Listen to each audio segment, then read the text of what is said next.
Visoriuose Vilniaus apylinkėse sovietmečiu buvo įkurtas priešlėktuvinės gynybos padalinys, tiksliau 466-osios zenitinės raketinės brigados štabas.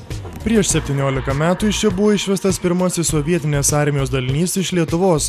1992 vasario 26 dieną buvo pasirašytas susitarimo protokolas. Tuometinis Lietuvos krašto apsaugos ministro pavaduotojas Jonas Gečas prisimena sudėtingas ir įdomias tarybinės armijos išvedimo aplinkybės.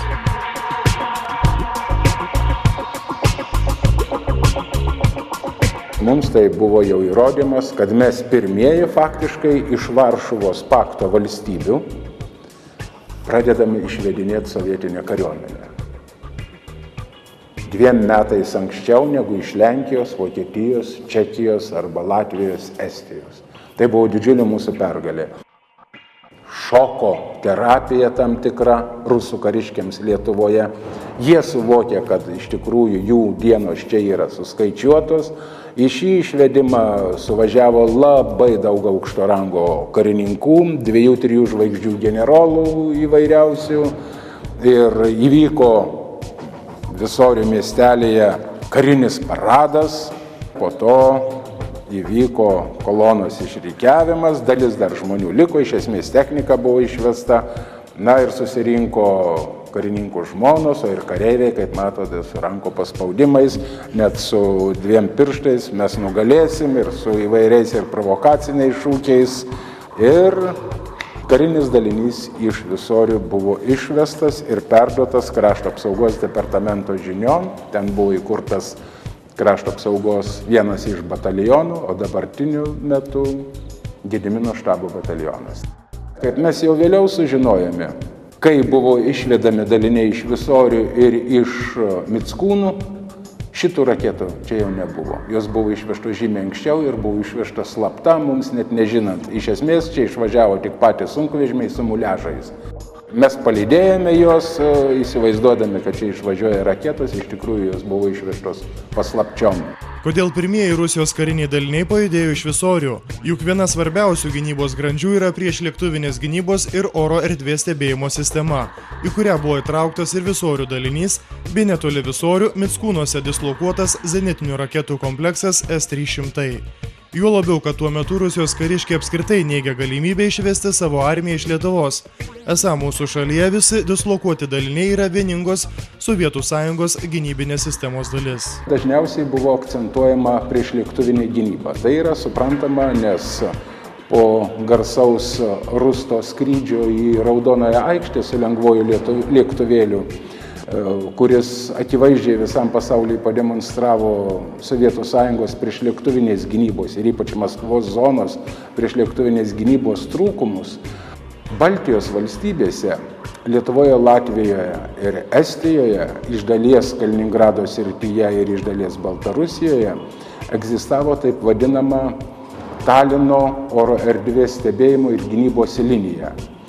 Ir būtent šitas dalinys ir visi daliniai Lietuvoje įėjo į šią gynybinę liniją. Ir savaime aišku, Maskvos aukšto rango kariškiai akcentuodavo, kad išvest šių dalinių jokios galimybės nebus. Politinė situacija pasikeitė po 1991 rugpjūtį Rusijoje įvykusio pučo, todėl vėliau prasidėjusios derybos pasistumėjo į priekį. Dalinys iš Visorių, tame tarpe iš vieno jo padalinio Mickūnų, buvo išvesti jau ankstyvą pavasarį 92 metų, tai yra 5 mėnesiais anksčiau negu iš viso buvo pasirašytas grafikas dėl Rusijos kariuomenės išvedimo iš Lietuvos. Mums tai nebuvo iš karto aišku, dabar jau žvelgiant iš laiko perspektyvos galima daryti prielaidas. Savaime suprantama, oro erdvės stebėjimas, jos kontrolė ir gynyba yra gyvybiškai svarbi kiekvienai valstybei. Ir tai yra pagrindinė priežastis, kodėl jie suvokdami, kad anksčiau ar vėliau teks išvest, jie pirmiausia išvedė tuos dalinius, tai yra atitraukė nuo vakarinių sienų, kažkur į Smolensko ribą, ir dabar tų dalinių dislokacija, aišku, yra įslaptinta, kaip ir visa priešlėktuvinės gynybos sistema kiekvienos valstybės yra ypač akylai saugoma yra ypač slapta, todėl apie jų dislokaciją galima tik tai spėliot, kur tie daliniai atsidūrė.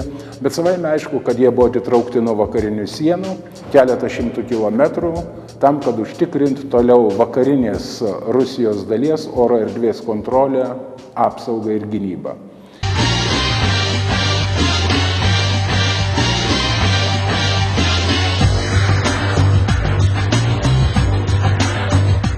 8–9 dešimtmetyje Tarybų sąjunga sukūrė pačius moderniausius oro erdvės gynybai skirtus zenitinių raketų kompleksus S-300. Šie raketų kompleksai buvo ypač slapti ir labai saugomi. Zenitinių raketų kompleksas yra mobilus, raketos vežamos ant sunkvežimio.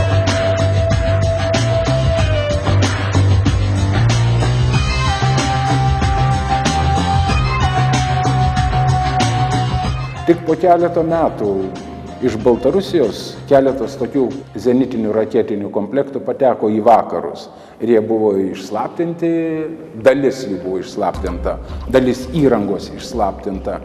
Ir dabar tai aišku savaime jau nebėra top secret ginklas, bet jis ir šiuo metu, sakyčiau, yra vienas moderniausių pasaulyje. Taip kad antra priežastis, matyti, ir buvo tai, kad bijota, o galbūt padedant,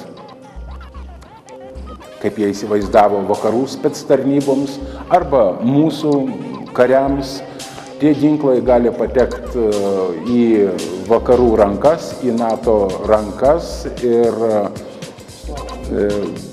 tai būtų buvusi didžiulė problema. Tuo metu Rusijos oro gynybos visai sistemai būtų prarastas ginklo slaptumas, S-300 kompleksas būtų prarastas kaip toks, kuris buvo pats naujausias ir moderniausias. Visorių priešlėktuvinės gynybos dalinyje sovietmečio 83–85 tarnauti teko lietuviui Jonui Kazlauskui. Pasak kariškio, šiuose dviejose angaruose buvo laikoma mobili zenitinių raketų valdymo įranga. Kasdienė rutina tai buvo budėjimai, kurių metu, sakykime, populiariau pasakyti, ant stiklinių žemėlapio žymėdavom lėktuvų judėjimą, oro erdvę stebėdavom, gaudavom informaciją ausinėse iš ratistų ir sakykime, mūsų pažymėtoj teritorijai pasirodžius skraidamom objektui, žymėdavom jo koordinatės, priešais sėdintys tie budintys karininkai, toliau imdavosi ten nustatytos tvarkos veiksmų. Čia dabar užmūryta.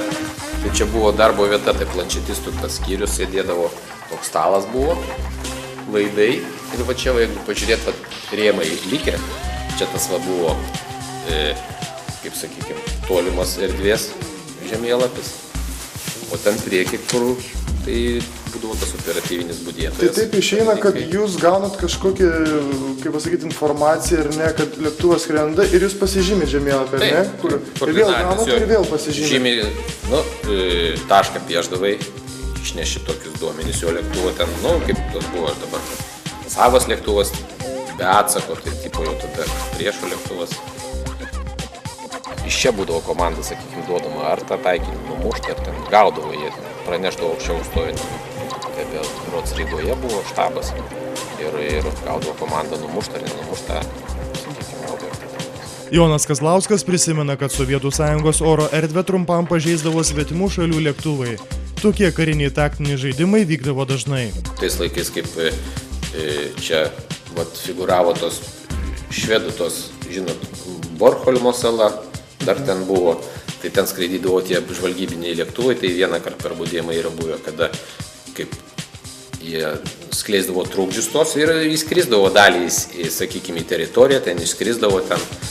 Bet ten, sakykime, tuo atstumu ten staigiai, ten kilometrą gal kabindavo, žinot, kad tai yra irgi buvo per tą, kad tą oro erdvę pažeidė, bet funkcija tokia, praneši karininkui, jisai ten praneša toliau jau automatiškai per tą laiką, jie ten staigiai ir vėl pasitraukia iš to.